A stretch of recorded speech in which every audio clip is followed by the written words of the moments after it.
sa kanyang panahon. Paano nga ba ang muling pagbuo sa pagpapahalaga sa sarili matapos ang isang masakit na pagtatatwa? Mga kaibigan, tungayan natin ang naging karanasan ni Gloria sa ating dunang sa kanyang panahon. Dolfo, parang awa mo na. Magbalik ka na sa bahay. Hindi ko kaya, wala ka. Pag hindi ka pa rin tumigil ng kasusunod sa akin, tatadya ka na kita sa mukha. Gloria, piko na ako sa'yo. Sige, kapag hindi ka pa umuwi, magpapakamatay ako. Totoo sinasabi ko. Tatalon ako sa overpass. Ba, hindi tumalong ka. Siguruhin mo lang na pagbagsak mo sa ibaba, durug-durug na ang katawan mo, ha? Para hindi mo na ako mabuisit. Teka! Napakasakit mo naman magsalita. Wala naman akong ginawang masama sa'yo para tratuhin mo ako ng ganito. Buong buhay ko, minahal kita, pinagsilbihan. Ayoko na nga sa'yo. Tingnan mo nga tsura mo. Ang tanda-tanda mo na. Ang pangit mo pa. Pati amoy mo, hindi ko na masigura. Amoy lupa ka na. Napakalupit mo. Wala kang puso.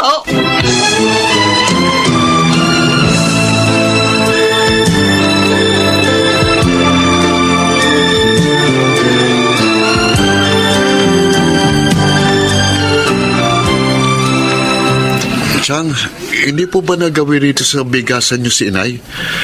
Wala na po kasi sa bahay nang magising ako eh. Aba, hindi ah. Maaga ako nagbukas ng tindahan pero hindi pa siya sumisilip dito.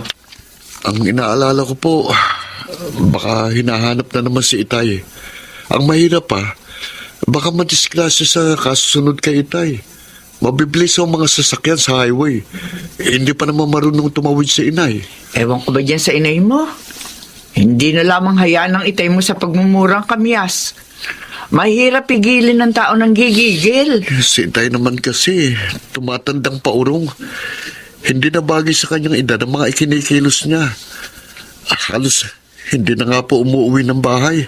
Basta ang alalahanin natin ang nanay mo. Ang mabuti pa sasara ko muna itong tindahan. Oo. Tutulungan kitang hanapin siya. Ay, Masyado rin ako nag-aalala sa ibinalita mong yan. maraming salamat po, Chang. Hindi na rin po ako makapasok sa trabaho hanggat hindi umuwi si nanay.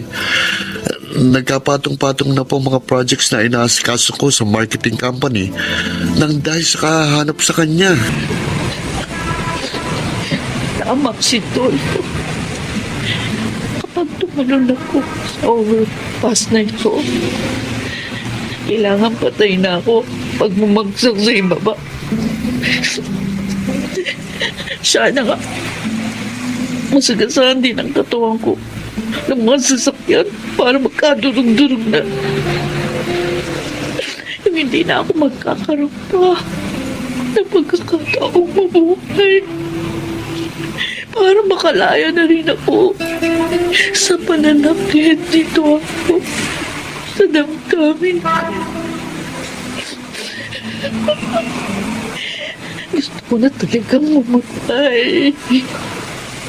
Gusto ko nang mamatay. Hoy! Mister! May bawal pong tumayo riyan sa ibabaw ng overpass! Delikado! Bumabaho kayo! Papalapit na dito ang gwadya.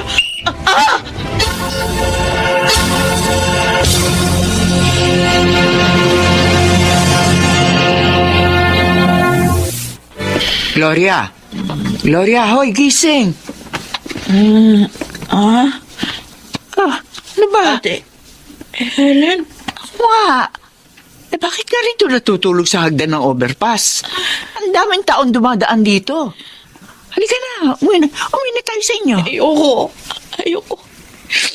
Hahanapin ko pa si Dolfo.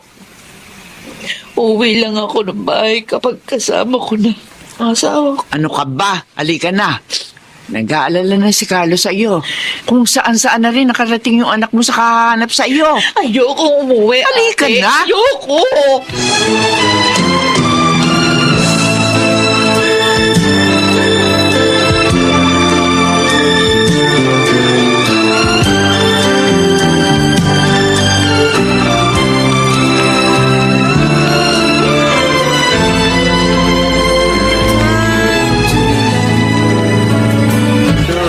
pinangako mong maraming pera. Baka ako nakakalimutan mo, Dolfo. Huwag kang mainip, Mimiko. Nag-file na ako ng disability claim. Sa'yo lahat mapupunta ang pera makukuha ko ron. Promise? Oo, promise na promise. Mabuti pa. Pera na sa barong-barong na tinitiran mo. Ha? Doon, masusolo kita. Masyado na naman akong nasasabik sa'yo eh. You can trust in me, our love will live and last.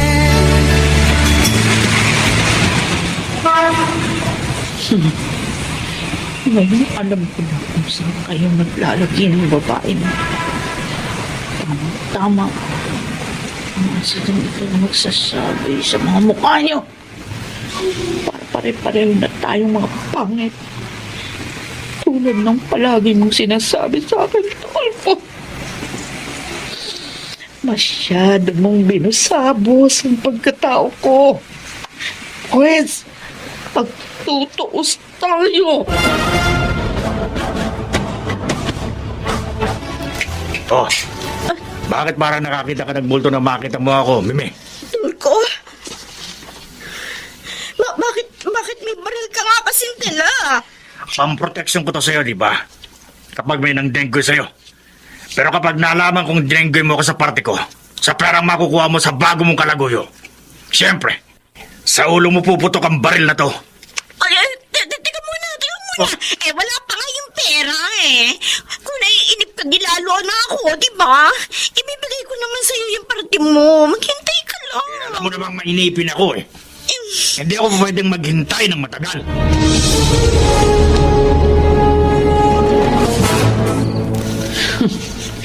Ako, at ang dala kong botelya ng asidong ito, ang sisingil sa atraso sa akin ni Dolfo at ng kanyang babae.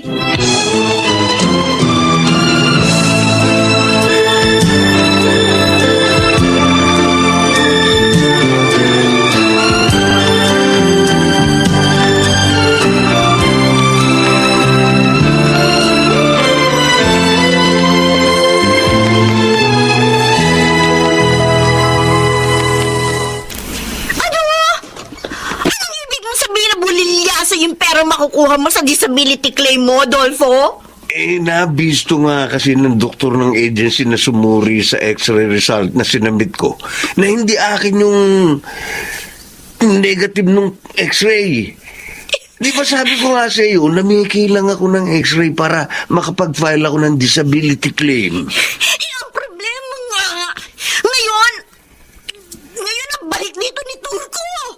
Sino ba kasing Turco yun? Huwag mo sabihin bukod sa akin. Kalaguyo mo rin yun, Mimi.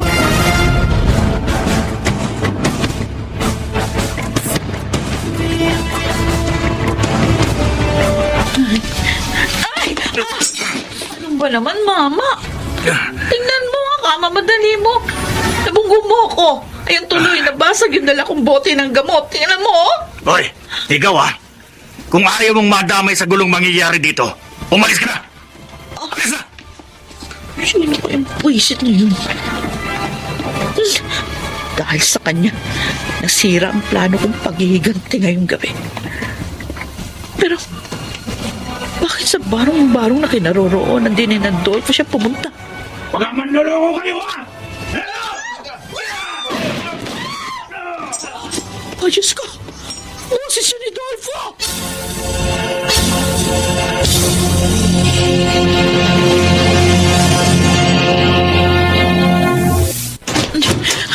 Nay, saan ba kayo galing? Kung saan-saan na kami nakarating ni Chang Helen sa paghahanap sa inyo. Patay na ang tatay mo, Carlo. Oh, Patay na siya. paano nang nalaman? At paano nangyari?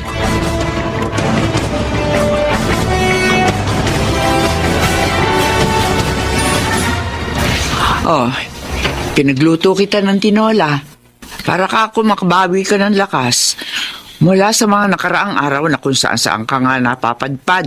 At lakad ka ng lakad na wala naman direksyon. Eto rin ang kanin. Sige na, masarap yung sabaw. Kumain ka na.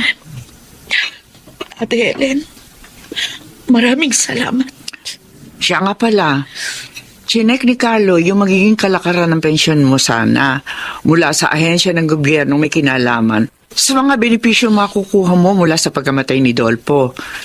Ang masaklap, sa sobrang dami ng loan ng asawa mo na hindi naman nabayaran, medyo matatagalan bago ka makakuha uli ng pensyon. Hanggang sa manghuling sandali niya dito sa mundo, naging napakadamot pa rin niya sa akin. Pero ngayon patay ng asawa mo, palayain mo na rin ang sarili mo sa masasakit na alaalang sinapit mo sa kanya. Kalimutan mo na ang masasamang nangyari para makapamuhay ka na masaya. Paano, Ate Helen? Pagod na pagod pa rin ang isip at katawan ko. Pati ang emosyon ko. Ihinto mo na ang pakikipaglaban sa mga hinanakit, Gloria. Huwag mong hayaang pigilin pa rin ang mga iyon na magiging isang bagong buhay na sisimulan mo. Tandaan mo, nagsisimula sa pagtanggap sa katotohanan ang pagsisimula sa ating mga sarili. Gawin mo makahulugan ng iyong buhay sa bagong taong darating.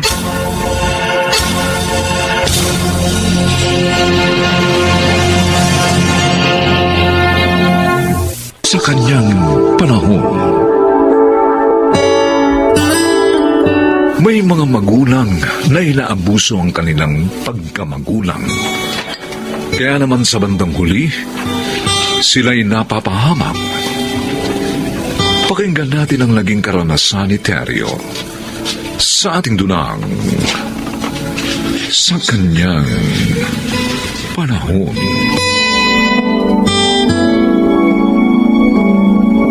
Sabi ko na nga ba't masamang hangin ang nagpadpad sa'yo dito sa bahay lang kuya mo, kaya ka narito Inang naman, babayaran ko rin naman ang inuutang ko Pag nagpadala na si Santa. Ang hirap sa'yo. Ayaw mong iwan yung bisyo mo. Kaya hindi mo mapagkasya yung pinadadala ng apo ko. Hindi naman ho. Talagang maraming binayaran si Nardo sa eskwelahan. Graduating na kasi. Wala akong pera. Naubos ko na yung pensyon ko. Tulungan nyo na lang akong manghiram kay Kuya Tiago. Ang bihira ka Yun yung hiniram mo nung nakaraang buwan. Hindi mo pa nababayaran. Paano siya magpapautang pa sa'yo? Inang may kompromiso lang akong kailangan bayaran. Ay, sige. Titingnan ko ang magagawa ko. Pupunta na lamang ako sa inyo.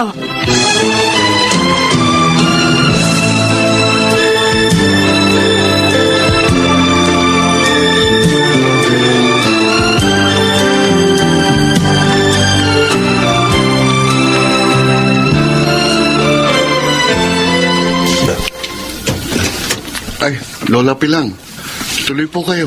Salamat, Nardo. Ang tatay mo, saan? Umalis po kasama ni Mang Pido. Kumusta naman kayo rin yung pag-aaral mo, kumusta? Awa po ng Diyos, ilang linggo na lang, graduation na namin. Matutulungan ko na rin si Ate Santa. Natutuwa ako at hindi mo binigo ang kapatid mo. Hindi ka naging gaya ng ibang kabataan na naging problema ng mga nagpapaaral sa kanila. Ayoko po masayang ang paghihirap ni Ate sa ibang bansa, Lola. Kaya lang po, si Itay. Si Terrio, nagpunta sa amin nung makalawa. Nangihiram ng pera. Pinahiram niyo po ba? Hindi. Wala naman akong pera Pero sabi ko, gagawa ako ng paraan. Kaya nga ako narito Dala ko hinihiram niya. Oh, Lola. Tiyak po gagamitin niya yan sa mga utang niya sa sugal. Kasi may nagpunta po rito kanina na naniningil. Tatay mo talaga, Paano bang hindi naaawa sa kapatid mo na nagtitiis maging katulong sa iba yung dagat para lang maiyahong kayo sa hirap? Hindi ko na nga lang ibibigay sa kanyang perang ito. Ayokong konsintihin siya sa kanyang ginagawa.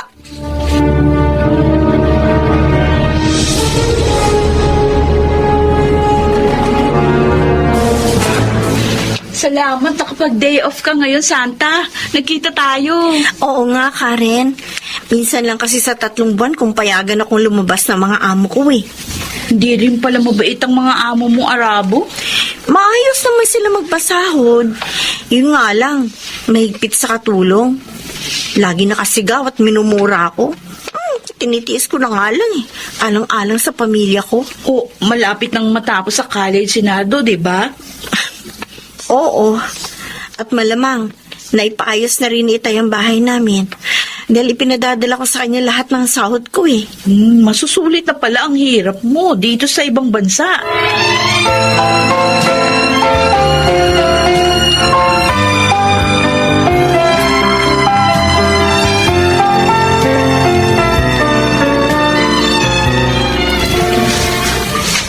Wala akong puhulan ngayon, Teryo. Hindi ako makapagtotoong its. Mangutang ka muna, Pedro. Lako, marami pa akong utang din sa lugar namin eh. Hindi ko pa nga mabayaran eh. Sige. Paihiraman kita ng puhunan. Ha? Bayaran mo na lang pag nanalo ka. Ako, salamat. Oo, sige, babayaran kita pag nanalo ko. Nagpadala na kasi ang anak kong si Santa. Kaya may pera ako. Lakay, yan ang sarap ng may anak sa abroad, no? Laging butyo. Tara na. Hinihintay na tayo kina ako. Teka, sandali. Huwag mo ubusin doon ang puhunan mo, ha? May mas maganda tayong pupuntahan bukas. Mas malaki bigay doon pag nanalo.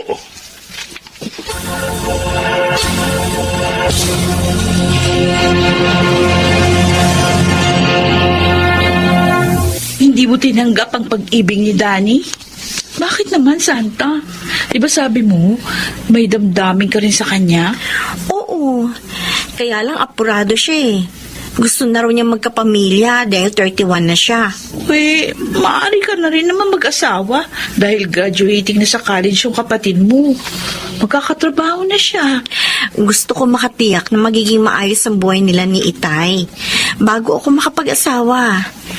Isa pa, ayoko nga nang minamadali ako. Sayang naman. Kasi gwapo at mapait si Danny. Hindi naman sayang. 25 pa lang naman ako. May darating pa para sa akin.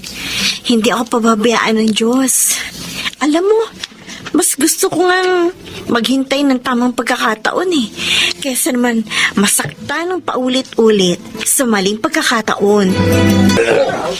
Teryo, ba't ngayon ka lang? Late ka na. Ay, oo nga. Masakit kasi ulo ko eh. Ha? Kaya uminom pa ako ng gamot bago nagpunta rito. Mawawala ang sakit ng ulo mo rito, Teryo. Lalo na kapag nanalo ka. Tama.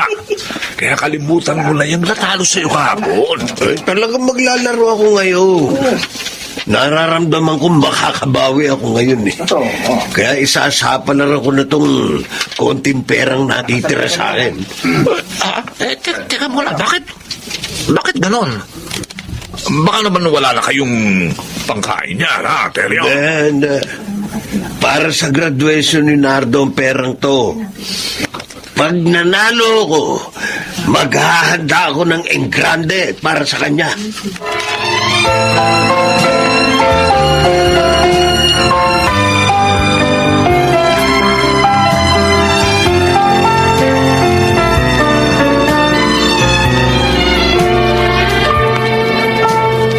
Tay, graduation na po namin bukas. Ay, naku. Oo nga pala. Hindi pa ako nakakabili ng damit at sapatos na gagamitin ko eh. Di ba, pinadalhan na kayo ni ate ng pera para doon? Sabi pa nga niya, kumain tayo sa restaurant pagkatapos ng graduation ko. Anak, Ano? natalo kasi sa tong eats. Itay naman. Bakit naman pati yun? Ipinatalo niyo sa sugal. Napasubo ako eh. Napapira. Pasensya ka na. Maghanap ka na lang sa mga damit mo na maaari mo pang gamitin bukas. O kaya manghiram ka sa mga kaibigan mo. Kasi naman, ayaw niyo pang iwan yung bisyo niyo eh. Oy, Nardo, sumusobra ka na, ha? Alalahanin mo, anak lang kita.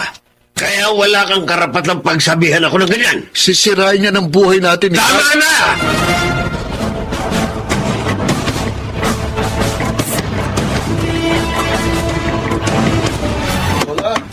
Lola Bilang, saan niyo po itong pinto? Lola! Lola, Oh, apo, napasugod ka. si Itay po, hinuli ng mga pulis. Bakit tinuli ng mga pulis? Naroon po siya sa lugar na pinagdarausan ng tupada. Niray daw po yun. At kasama po si Itay sa mga dinampot. Ano ba naman yung tatay mo? Hindi kasi nakinig sa mga payo ko. Paano ngayon yan? Saan tayo kukuha ng pampiyansa sa kanya? Nasa ospital ba naman ang Chicago mo dahil may sakit?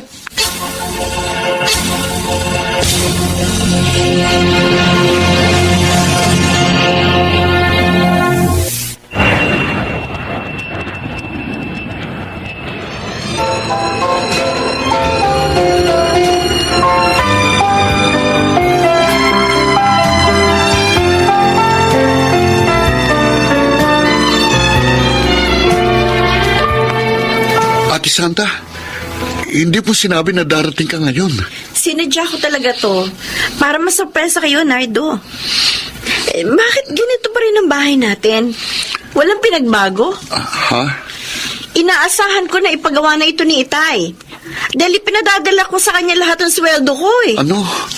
Pero sabi niya ate, maliit lang daw ang ipinadadala mo. Kaya madalas kapos kami. Hindi totoo yun. Konti lang ang natitira sa akin sa sahod ko. Lahat ipinadadala ko dito para sa inyo ni Itay. Kung ganun, tama ako.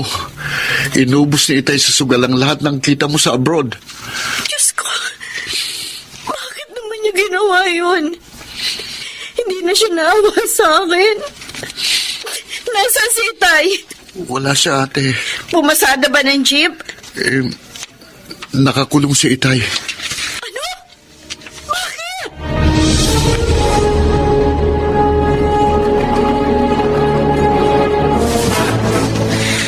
Itay, Santa, anak,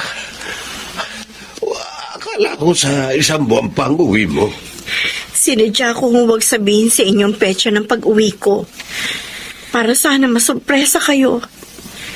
Pero yun pala, ako masusurpresa dahil nakakulong kayo. Anak, Bakit naman po gano'n, Itay? Bakit naman hinayaan ninyo ang sarili niyo na malulong sa sugal? Lalo na sa tupada.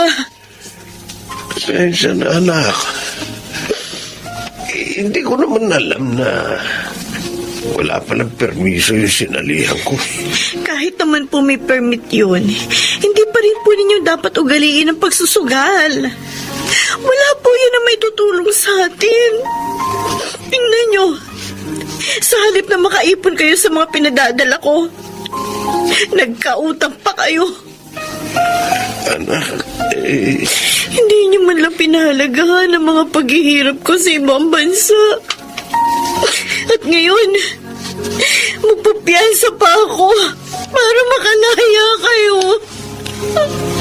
anak, patawarin mo ako. Umabuso ako. Pangako, hindi na ito mauulit pa.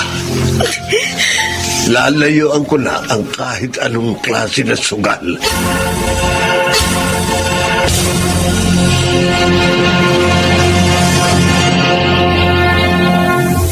Sa kanyang panahon, mainam sa isang ama ng tahanan ang mangarap para sa kanyang sambahayan. Kahit na nga ito'y hindi madaling isakatuparan. Mga kaibigan, narito po ang naging karanasan ni Ruben sa ating dulang sa kanyang panahon.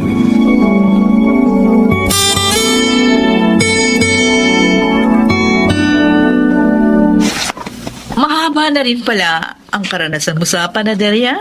Medyo po, ma'am. Dahil 5 years po ako naging panadero sa aming probinsya. Ay, sabagay. Mukha kang mabait. Rekomendado pa ni Greg. At may experience na rin sa trabahong ito.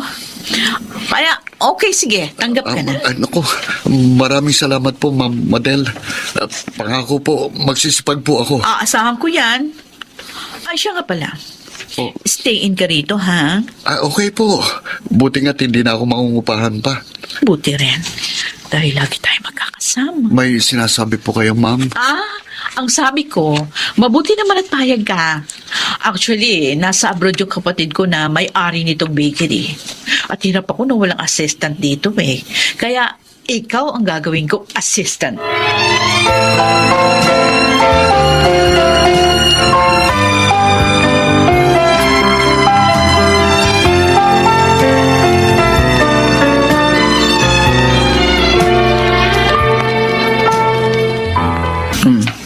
Pinayagan mo yung asawa mo na magtrabaho sa Maynila. Ngayon, nalulungkot ka dyan. Kahit naman wala siya rito, lagi mo naman siya nakakausap sa cellphone. Iba rin po kasi narito siya at kasama namin, Nay. Tulad ngayon, may lagnat ang bunso namin. Pero tayong dalawa lang pong maasikaso kay Junior. Joyce, maging matatag ka. Abay, ibaling mo ang pansin mo sa mga gawaing makabuluhan nang hindi ka lagi nagmumukbuk dito. Parang mahirap pala, Nay. Sa loob po kasi ng 15 years, mula nang ikasal kami ni Ruben, ngayon lang po siya napalayo sa akin. Mahirap naman kasi kung sasama ka agad kaming lahat sa kanya. Totoo yun.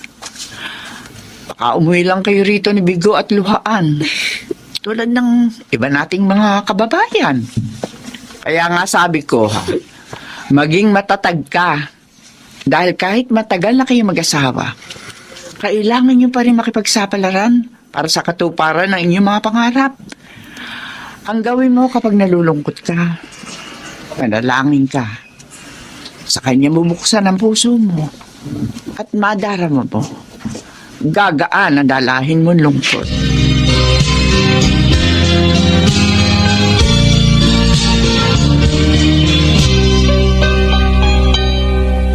Ruben, tanghali na, kumain ka na. Sige po, ate. Tatapusin ko lang itong paglilinis dito sa panaderya habang walang bumibili. Ay, mamaya na yan. Hindi naman kailangan apurahin eh. Sabayan mo na akong kumain. Malungkot kasing kumain kapag mag-isa. Sige na, sabayan mo na ako. Nagluto ako ng masarap na ulam. Gusto ko matikman mo. Kasi po, Ate Madel. Halika na. Magtatampo ako pag hindi mo ako pinagbigyan.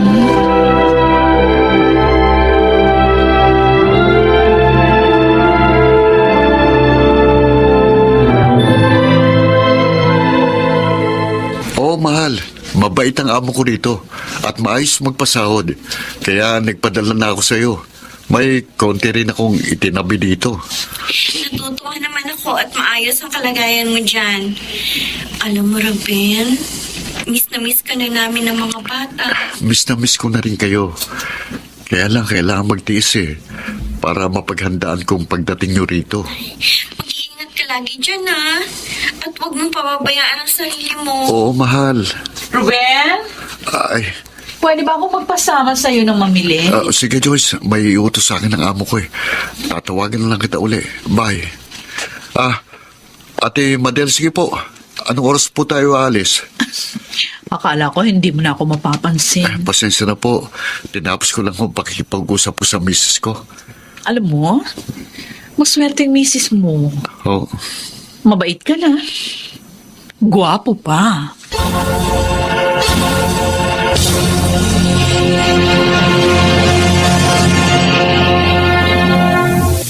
Uy, mukhang hiyang ka sa trabaho mo. Kaya naman dala, ha? Bakit mo naman nasabi yan, Greg? Dahil, tinan mo naman, ang laki ng itinaba mo, ha?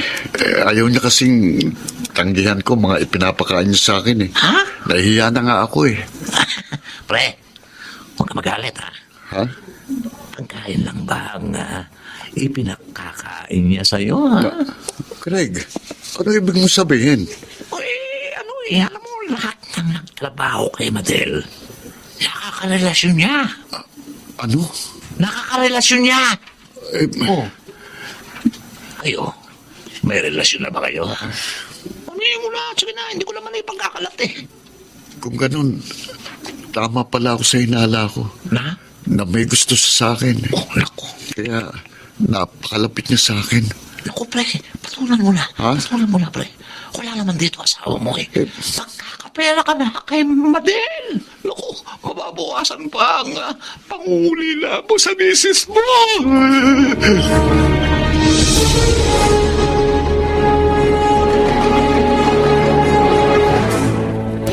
Hindi ko gustong madalas na pagpapakita ng motibo sa akin ni Ate Madel. Paano ko kaya siya maiwasan? Kung may ibang trabaho sana akong malilipatan, lalayuan ko na siya ng tuluyan. Ruben?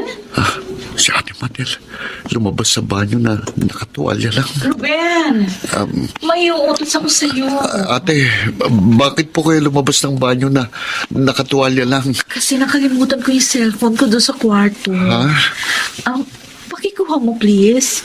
Gusto ko kasi dala ko yun kahit naliligo ako. Sige po. Ay, sandali. Oh, Wait. Bakit hindi ka makatingin sa akin? Maganda naman ako. Lalo na kung walang tuwalya. kukunin ko na pong cellphone nyo. Ate, Sandali. Tingnan mo ako. Aalisin ko yung tuwalya, ha? huwag mong gagawin yan, ate. Huwag mong sirain ang respeto ko sa'yo.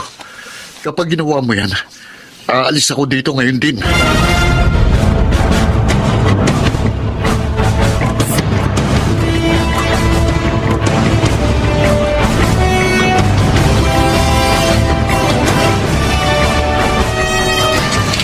Yan pala ang problema mo kina Madel. Oo, Mang Pablo. Gusto ko mabigyan ng magandang bukas ang pamilya ko. Kaya ako nakipagsapalaran dito sa Maynila.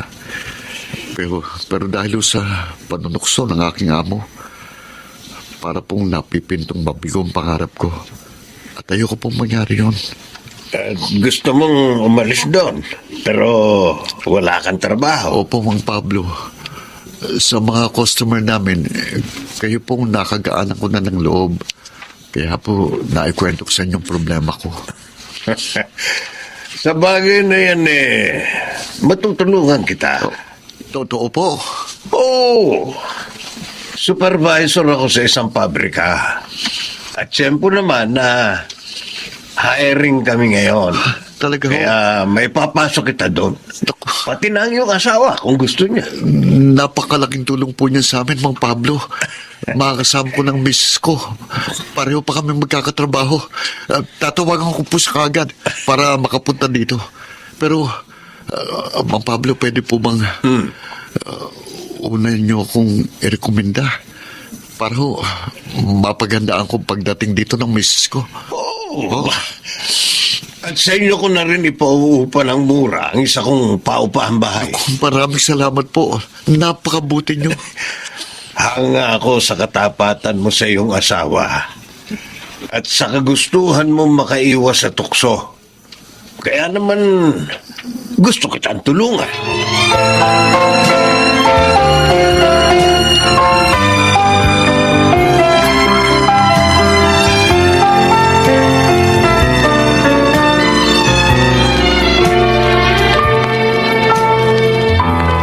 Ruben? Anong ibig sabihin nito? Bakit nasa labas ang mga gamit mo? Pasensya na po, Ate Madel. Magpapaalam na po ako sa inyo. Aha? Aalis ka na rito? Oo. Ayoko na hong maulit pang ang mga ginawa niyong panunukso sa akin. Ruben? Mahal ko pong asawa ko at ayoko mawasak ang pamilya namin. Kaya bago pa ako mahulog sa kasalanan, aalis na po ako rito. Pero... Hindi ko kailangan ng kaginhawahang maiaalok ninyo. Ang gusto ko ay isang payapat maligayang buhay sa piling ng aking pamilya.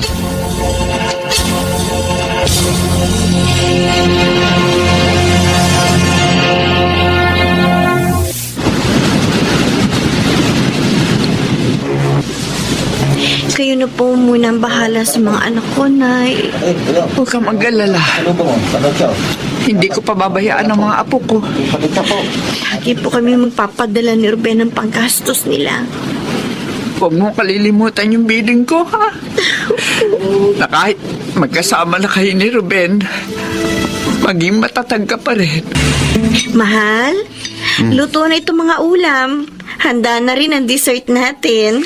Mag-ayos ka na para masundo na natin si Nanay Mila sa pier. Oo. Ako, sabik na ako makita ang mga anak natin. Ako man, Joyce. Ngayon, makakasama na natin sila lagi dahil handa na tayong pag-aralin sila dito. Oo nga. Dahil maayos na ang kita natin dito.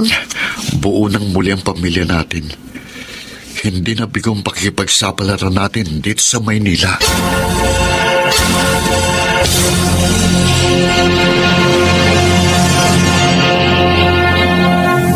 Sa kanyang panahon, may mga taong labis ang kabaitan. Ibinabahagi sa kaibigan ng konting kaginawan. Ngunit meron din namang inaabuso ang kabaitang ito.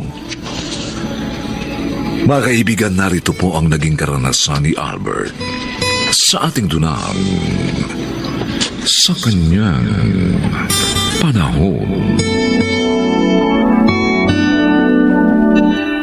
Oh, kumusta ang lakad niyo, Albert? Ayos na, Agnes. Naipasok ko na sa pabrika itong si Leroy. Oh, mabuti naman.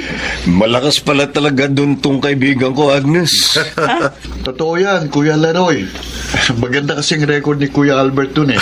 Pati nga ako, pagka-graduate ko, balak niyang ipasok dun. Bah, ayos yan. Tiyak na mataas ang magiging designation mo doon. Dahil college graduate ka. At 1 taon na lang ang ipaghihintay namin, Leroy. Ay nako, tama na muna yung kwentuhan. Magmerienda na muna tayo. Ginutom kami ni Emil sa paghihintay sa inyo eh. Sige, Agnes. Ihanda mo na yung pagkain natin. Albert, salamat ha. Oo. Ipinasok mo na ako sa trabaho. Pinatira mo pa ako dito sa inyo.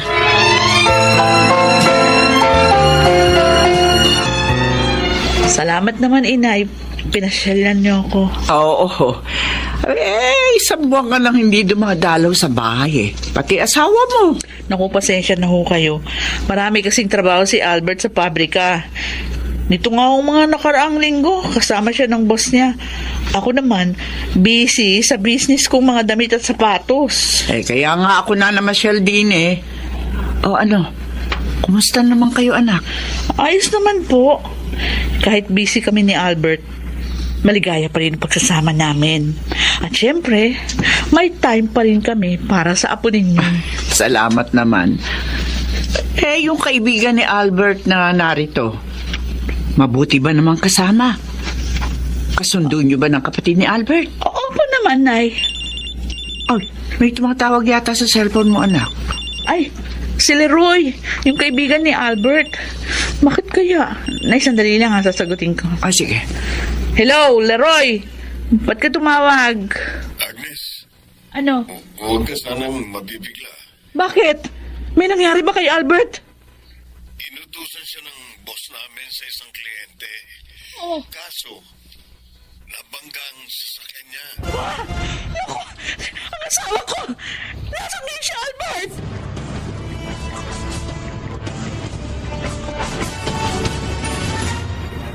Hindi. Bakit na pinayagang putulin nila ang mga binti ko, Agnes, Emil? Albert. Bakit? Yun lang ang paraan para mailigtas ka sa pang-anib. Napinsala ng gusto mo ang binti mo, Kuya. At kailangan talagang putulin. Kaya ayaw man namin ni ate. Pumayag na rin kami. Ang mahalagang buhay ka at kasama namin. Paano na ako magbibiyahe ngayon?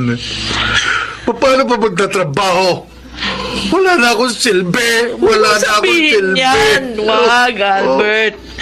Mga paalam na wala sa'yo. May mga kamay ka pa.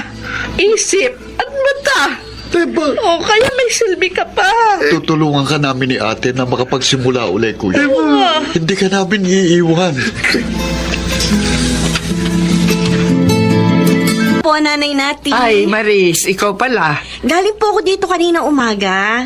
Yayain ko po sana kayong pasyalan ng kaibigan ko. Pero wala po kayo dito eh. Galing na ako doon kanina. Ay, ganun po ba? Oo. Di bale. Ako na lang po ang dadalaw bukas. Kumusta naman po sila? Sa awa ng Diyos, na ilabas na ng pagamutan si Albert. Pero hindi muna siya pinagtatrabaho dahil nga kailangan pa niya magpagaling. Sinagot naman ng kumpanya nila ang lahat ng gastusin niya.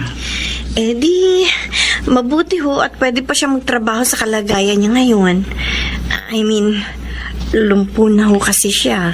Ang kwento ni Agnes sa akin, ang sabi raw ng boss ni Albert, pwede pa rin naman. Nga lang, hindi na lang siya uutusan sa labas na katulad noon. Si Albert po, tanggap na ba niyang bago niyang kalagayan?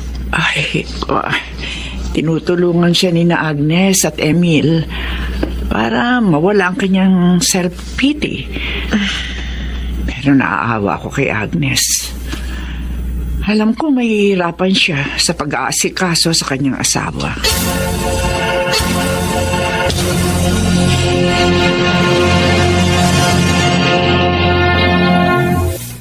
Maganda pala rito sa foundation na pinuntahan natin, Emil. Nalibang ako.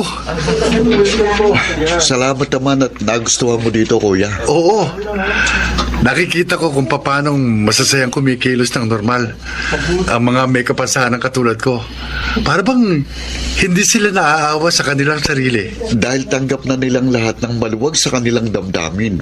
At alam nila na hindi pa tapos ang mundo. May pag-asa pa sila sa kabila ng lahat. Tulungan mo ko, Emil. Gusto kong mag-undergo ng training dito.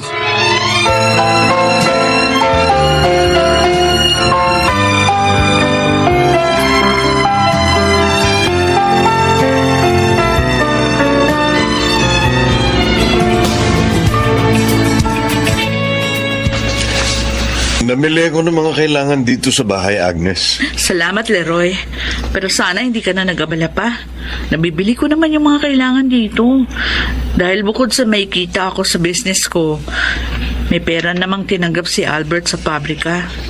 Gusto kong makatulong sa iyo, Agnes. Kaya ako ginagawa ito. Kahit man lang konti, mabawasan ang hirap mo. Salamat uli. Hindi ka ba nagsasawa sa ginagawa mong pagsisilbi kay Albert? Ha? Sa pag-aasikaso sa kanya, sa paliligo, pag-alalay. Tungkulin ko yon. Dahil asawa ko siya. Ang bait mo talaga. Sana ako na lang ang naging asawa mo. Ano? Leroy? Kasi sa akin, hindi ka mahihirapan ng ganyan. Dahil hindi ako inutil. May bibigay ko lahat ng kailangan mo at ang kaligayahan mo. Ano bang pinagsasasabi mo? Huwag ka na mahiya. Alam ko, hindi ka na napaliligaya ng kaibigan ko. Ako, Agnes, may bibigay ko sa iyo ang init ng pagmamahal ko. Bitiwan mo ang kamay ko, bastos! Huwag ka na magpakipot. Alam ko namang kinasasabikan mo rin ang mahaplos ka na tulad nito. Ayop ka! Sinampal mo ako. Walang niya ka, ahas ka! Matapos kong tulungan ang asawa ko, ganito bang gagawin mo sa amin? Walang niya ka, Leroy! Itinuring pa naman kita parang kuya ko. Emil, Mabuti dumating ka, Emil. Manya ka lalaking yan. Binastos niya ako. Alam ko, ate. Nakita kong lahat. Mabuti na lang pala at pumayag si kuya na iwan ko sandali sa training center. Nabisto kong kawalang yaan mong hayop ka. Lumayas ka dito ngayon din, Leroy. Layas!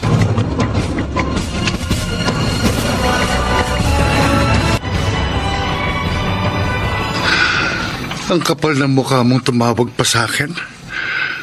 Pagkatapos ng pag-traitor mo sa akin at ang pambabastos mo sa asawa ko.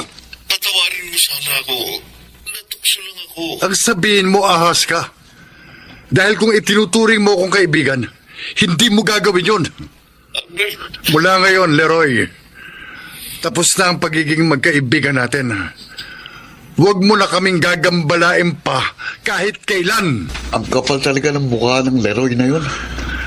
Papasalamat pa rin ako sa Diyos Sa kabila ng lahat, Emil, Kuya, lalo kong napagtanto ko na mapalad pa rin ako. Dahil hindi kayo nawala ni Agnes sa akin.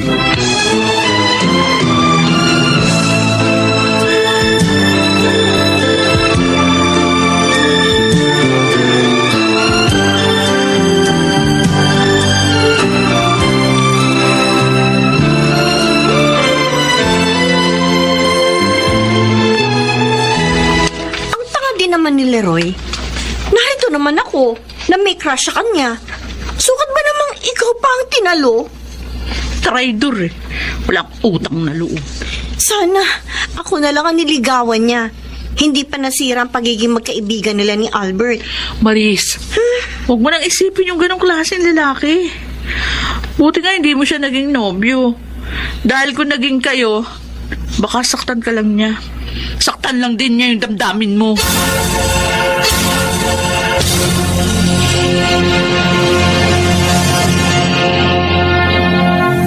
Salamat sa paggawa mo sa cellphone namin ng kaibigan ko, Albert. Ay, wala nang problema. Tuwan-tuwa nga siya eh. Okay lang po yun, Nanay Nati. Mabuti nakakaya mo pang asikasuhin tong shop mo. Eh, di ba bumalik ka na sa trabaho mo doon sa pabrika? Opo, Nay. Kaya naman po eh. Nasa time management lang po yun. Sayang naman kasi yung mga natutuhan ko sa foundation kung hindi ko gagamitin. Alam mo, masaya ako sa sipag mo, iho. Nagbalik na ang dating ikaw.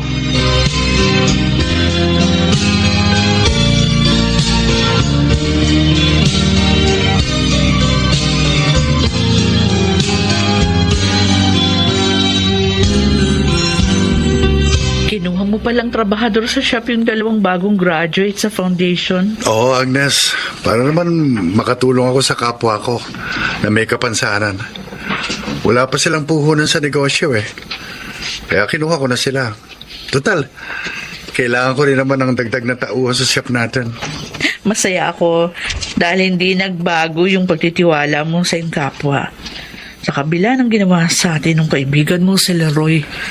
Hindi naman kasi pare-parehong lahat ng tao.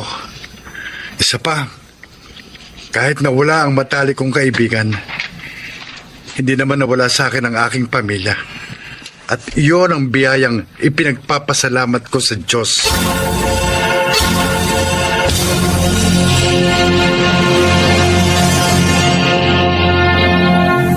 Sa kanyang panahon, maisasakatuparan pa ba ang isang pangarap kung may pangit na reputasyon ng nakaraan? Mga kaibigan, pakinggan po natin ang naging karanasan ni Rodora sa ating tunang sa kanyang panahon. O anak, kumusta yung resulta ng lakad mo? Kailan ka papasok sa kampo? Ha? Sabihin mo agad para maihanda ko ng lahat yung mga kakailanganin mo roon. Nay, bumagsak po ako sa background investigation eh. Background investigation? Ano ba yun? Tsaka, paano ginagawa yun? Kung ipaliliwanag ko ba sa inyo, maintindihan nyo kaya? Matatanggap nyo kaya? Anak, ano bang ibig mo sabihin? Saka na ho tayo mag-usap. Teka, Gusto ko na magpahinga. Isak, sandali! Anak!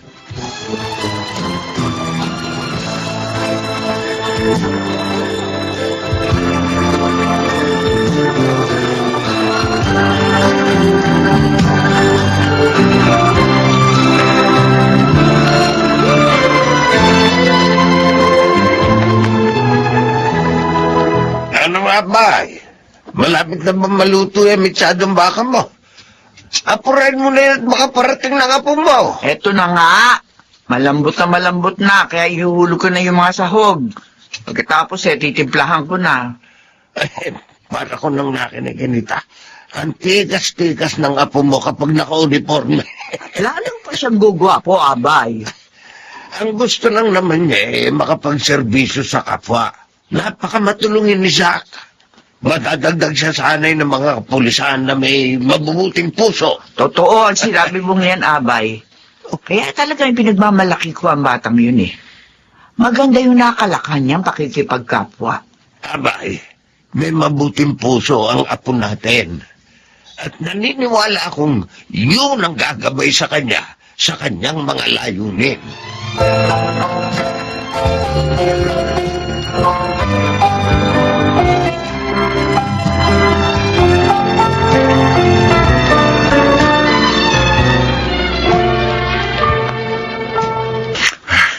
Mabuti ka pa. Ilang proseso na lang, papasok ko na sa kampo. Sana nga wala akong maging problema sa physical, medical at dental examination, pare. Healthy living ka naman ever since. Kaya wala kang dapat ipag-alala. Kinakabahan pa rin ako sa final interview. Kasi baka sumablay ako eh. Ako, ang ikinatatakot ko, yung susunod na mga mangyayari sa buhay ko, pare. Wala nang kwentang magigandang nasimulan ko. Nasira na lahat ang mga pangarap ko, ang kinabukasan ko. Para sa akin, wala nang kahulugan ng buhay.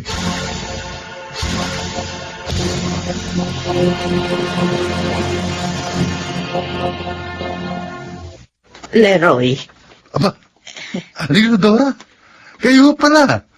Kumusta na kayo? Oh, pasensya na po. Hindi po ako nakakadalaw sa inyo. Dahil medyo busy po ako nito mga nakarang araw sa applyan eh. Namimiss ko na nga po mga luto nyo eh. meron lang akong gustong itanong sa'yo tungkol kay Zach. No, opo. Ano po yun? Sana sabihin mo sa akin ng totoo. Ha? Opo. Gusto kong malaman ang totoong nangyari sa pag-a-apply ng anak ko.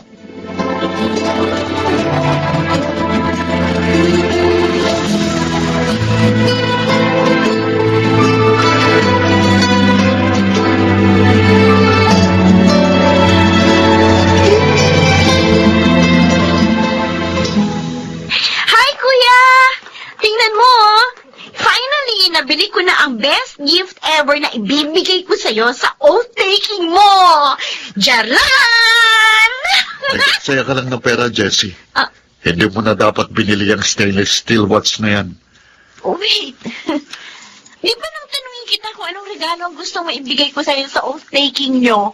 Stainless steel watch ang sinabi mo?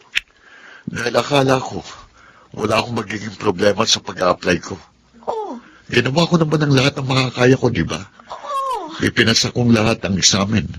Mula sa eligibility, physical agility test, lahat. Pero alam mo ba kung anong masakit na dahilan kung bakit hindi ako makakasama sa mga kabats kong mag-o-oath taking? Kuya. Alam mo ba, ha, Jessie?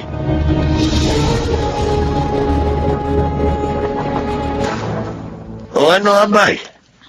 Sumagot na ba sa mga text mo si Zach? Ilang araw na nga kasi mula nang ipagluto mo siya ng mitsadong baka pero hindi rin siya nagagawi rito. Ang problema nga, lahat sila, hindi sumasagot sa mga text sa tawag ko. Nag-aalala tuloy ako eh. Baka ikaw ako may problema, mag-iinaabay. Mabuti pa para mapanatag tayo na. Bumunta na tayo sa kanila. Tayo na magdala ng mitsadong baka na niluto mo para kay Zach.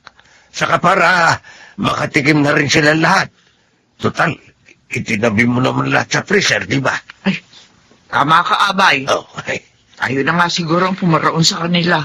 Teka, sandali kukunin ko lamang sa freezer yung mitsadong baka. Sige. Bumili na rin tayo ng kasama cake sa bakery. Doon sa may labasan para may dagdag pa sa lubong tayo sa mag-iina. Ay, magandang ideya yan. Ay, sige, Abay.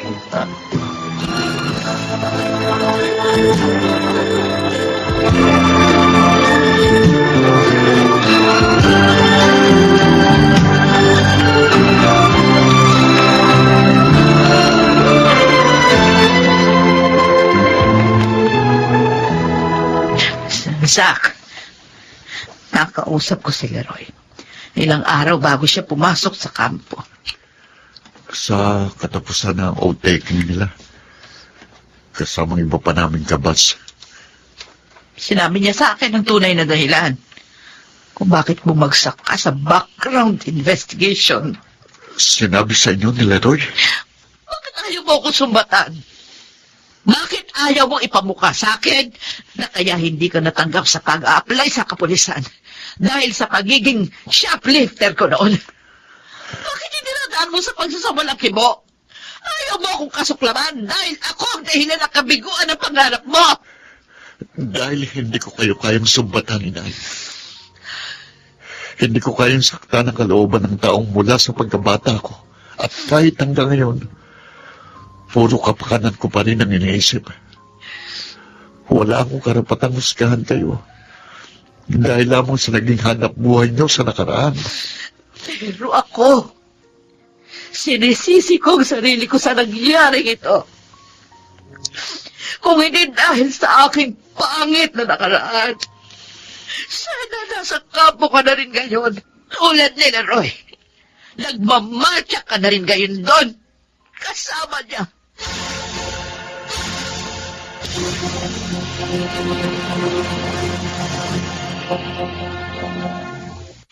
Yun pong lahat na narinig ko. Mula sa naging pagtatalo ni na Inay at Kuya Zack, Lolo. Pero sa mga nangyari, mas dapat lamang sila magkaunawaan. Kung kay Kuya Zack po, wala po ako nakikita problema, Lolo. Tanggap po niya na hindi na siya magiging isang pulis. Pero si Inay, masyado po niyang sinisisi ang kanyang sarili.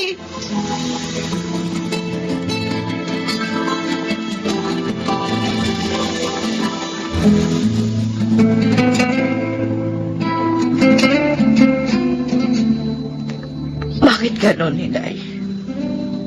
Kailangan ba laging husgahan ang kinabukasan ng isang tao? Dahil lamang sa isang pangit na nakaraan? Ang gusto ko lamang noon, huwag sumala sa oras ng mga anak ko. Mabuhay ko sila noon ng maayos, mag-aral. Iba-iba ang pagtanggap ng kapwa natin sa mga bagay na ginagawa natin, anak. Hindi natin sila masisisi. Paniniwala nila yon. Pero ako, Day, kapag may nagtanong sa akin dito tungkol sa kapwa ko, puro kabutihan lang ang sasabihin ko. Hindi ako magsasalita ng hindi maganda para lang mahusgahan ang kanilang pagkatao. Dahil ayokong danasin nila ang pinagdadaanan naming mag-iina ngayon.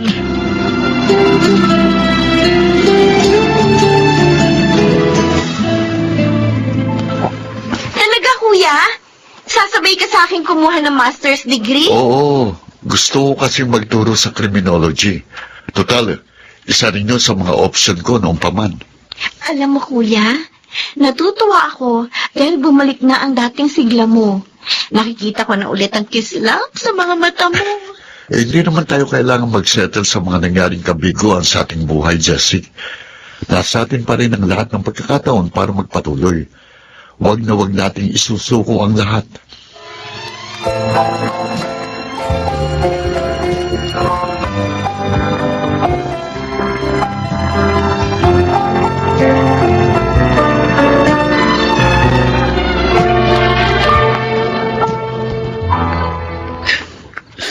Nay, gabi na.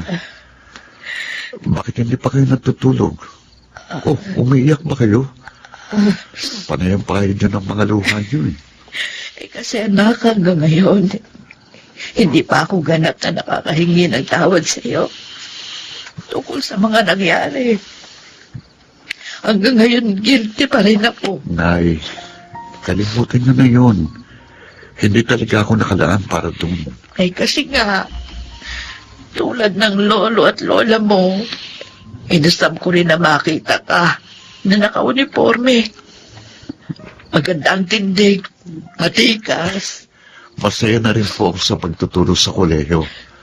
Dito, nabibigyan katuparan ko rin na ang mga layunin ko. Pagsaserbisyo rin po ito kasi, lalo na sa mahirap na estudyanteng nangangarap na makatapos ng pag-aaral. Hindi naman po nababagong kagustuhan kong makatulong sa kapwa. Alam mo, anak, yan ang katagian mo, pinagmamalaki ko. Nay, Yung pagtulong mo sa kapwa, nang walang hinihintay na kapalit. hindi po ako magsasawa sa paggawa ng mabuti. Yan pong ipinapangako ko sa inyo at sa Diyos. Magsisilbi po itong paraan ng aking pamumuhay.